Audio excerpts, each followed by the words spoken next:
చాలా తక్కువ చూస్తూ ఉంటాను ఇలాంటి characterization driven films. So first నాకు కథ చెప్పగానే బాగుంది, అంటే క్యారెక్టర్ నచ్చింది నాకు Bachhalamalli. And it happens to be, అంటే ఆయన ఊర్లో ఒక మనిషి ఉన్నాడండి బచ్చలమల్లి అని. సో ఈయన చిన్నప్పుడు మనం కాలేజ్ స్కూల్స్కి వెళ్తున్నప్పుడు అతను ఆ టైంలో కొంచెం యంగ్ అండి ఆయన. సో అతను రౌడీజం, అతను అంటే ఈ తాగేసి లేకపోతే ఊర్లో గొడవలు చేసేసి, అంటే ఊరు సేవ్ చేయడానికి వెళ్తాడు, బట్ అందరి దగ్గర మళ్ళీ మాటబడి, అంటే ఒక అంటే జనరల్గా మనకి ఏమవుతుందంటే ఒక ఆవేశంలో కోపంలో వెళ్ళి మనం జస్టిఫై చేసుకోవాలనేది బూతో లేకపోతే ఇంకోటో అదే ఎక్స్క్లేట్ అయిపోతుంది. అంటే ఇతను చేయడానికి వెళ్ళింది మంచి పని, బట్ అక్కడ పెట్టిన గొడవలకి ఏమవుతుందంటే పెద్ద బాంబులో వెళ్ళిపోతుంటుంది. సో అలాంటి క్యారెక్టరైజేషన్. సో ఆ క్యారెక్టర్ని పట్టుకుని ఈయన ఒకటి అనుకున్నాను, అంటే కొన్ని మన ప్రతి మనిషి ఇందాక ఆయన చెప్పినట్టంటే మన జీవితంలో ఏదో చేసిన తర్వాత ఆ రోజు అది చేసి ఉండకూడదు, ఆ రోజు ఆ డిసిషన్ తీసుకున్న వల్ల లేకపోతే ఇంకొక రకంగా ఉండేది నా లైఫ్ అని గిల్ట్ ఉంటుందండి. అది beat girl friend boy friend అనుకోవచ్చు కానివ్వండి, లేకపోతే ఎనీథింగ్ మన పర్సనల్ వర్క్లో కూడా ఆ రోజు ఆ సినిమా చేస్తుంటే బాగుండేది, వదిలేయకుండా ఉండాల్సింది, ఆ సినిమా చేయకుండా ఉండాల్సింది అని ఉంటాయి కదండి. సో దానికి మనం వెనక్కి వెళ్ళి సర్దిద్దుకోలేమండి. సో బట్ జనాలకి ఏంటంటే ప్రతి ఒక్కరికి ఫ్లా ఉంటుందండి, ఎందుకంటే ఎక్కడో చోట మొండితనం, అంటే మనం పేరెంట్స్ చెప్పినప్పుడు నేను ఎందుకు వినాలి అని ఒక పిల్లలకు కానీ వస్తుంది.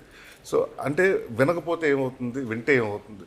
సో చెప్పడానికి బాగుంటుంది. అండ్ ఒక క్యారెక్టరైజేషన్ అండి బాగా నచ్చింది. సో అందరికి దగ్గరగా ఉంటుంది, అందరు కనెక్ట్ అయ్యే క్యారెక్టర్ అండి. అంటే ఈ బచ్చలమల్లి వాడిని మీరు లవ్ చేస్తారు, వాడిని హేట్ చేస్తారు, వాడి మీద జాలి చూపిస్తారు, వాడి మీద ప్రేమ వస్తుంటుంది, మీకు కోపం వస్తుంటుంది, ద్వేషం వస్తుంటుంది.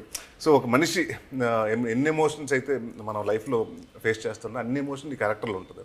సో అన్ని క్యారెక్టర్స్ ఒక్కసారిగా ప్లే చేయాలి అన్నప్పుడు ప్రాక్టీస్ ఏమన్నా చేశారు సార్? అండ్ మీ లుక్ కూడా జనరల్గా ఉండేదానికన్నా కొంచెం చాలా రకడ్గా రఫ్ లుక్స్, హెయిర్ కానీ మీ లుక్ మొత్తం స్టైలింగ్ అంతా it looks different from your other characters. And it's most of its like అంటే it's an underdog character అంటే బేసిక్గా అటు చదువుకోలేదు, ఊర్లో ఉండి వాడు ట్రాక్టర్ నడుపుకుంటూ ఆ దుమ్ముల్లో ధూళిలో గోన్సంచులు గోడౌన్లో పని చేసుకుంటూ అలాంటి క్యారెక్టర్. సో ఏదో కొత్తగా చేద్దాం అంటే మన ప్రతి సినిమాకి డిఫరెంట్ లుక్ కావాలంటారు.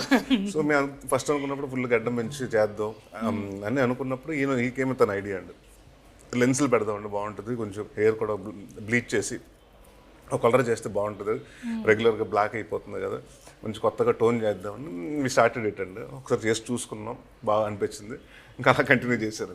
అండ్ యాక్టింగ్ అంటారా, యాక్టింగ్ ఏం లేదండి, ఎందుకంటే నేనే బచ్చలమల్లి మాట ఆయన యాక్ట్ చేసి చూపించేస్తాడు, అన్ని చేసి చూపించేస్తాడు. అంటే మీకైనా నాకైనా అమ్మాయికైనా అందరికైనా ఎవరికైనా ఆయన బచ్చలమల్లి ఆయన ఇప్పుడే నేను వితౌట్ ద లుక్ చూస్తున్నాను. ఫస్ట్ డే నుంచి నేను ఆ లుక్ లో చూస్తూ I was like when will I see him normal. ఆ లుక్ లో చూస్తూ కూడా మీరు ప్రేమలో పడ్డారంటే సచ్ లవ్ అంత, అంటే మీకు యాంగ్రీ మ్యాన్ అలా ఏమన్నా నచ్చిందో? అమ్మాయిలు ఎదవలకే పడతారు.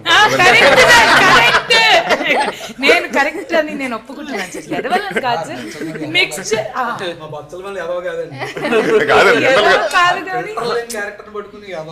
ఫిల్టర్ లేకపోతే ఎదవ అనేస్తారు సార్ తెలుసుకోక ముందే. మా బచ్చలమల్లి ఎదవ కాదు కానీ ఒక మూర్ఖుడు అంటే మా బచ్చలమల్లి ఈయన అనేసి ఇప్పుడు ఎదవ అంటే నాకు తగులుతుంది. అలా కదండి, అంటే జనరల్గా ఎప్పుడు ఆపోజిట్ పోల్స్ అట్రాక్ట్ అంటారు కదా. అంటే మనం ఎవరైతే అంటే మనలాగా అంటే ఆపోజిట్గా ఉన్న వాళ్ళకి మనం ఎక్కువ తెలియకుండా అట్రాక్ట్ అవుతాం. సో అలాంటి ప్లస్ ఈ బచ్చలమల్లి అన్న ఆయన చెప్పినట్టు నిజాయితీ క్యారెక్టర్ అండి, వాడుకున్న అలవాట్లు అన్ని విడంబరంగా అన్ని చెప్తాడు, వెళ్ళి అన్ని క్లియర్గా చెప్తాడు. సో అతని పాయింట్ ఆఫ్ వ్యూ ఏంటంటే నేను క్లియర్గా ఉన్నాను, నేను ఓపెన్గా ఉన్నాను, ఈజ్ ఓపెన్ బుక్ అండి.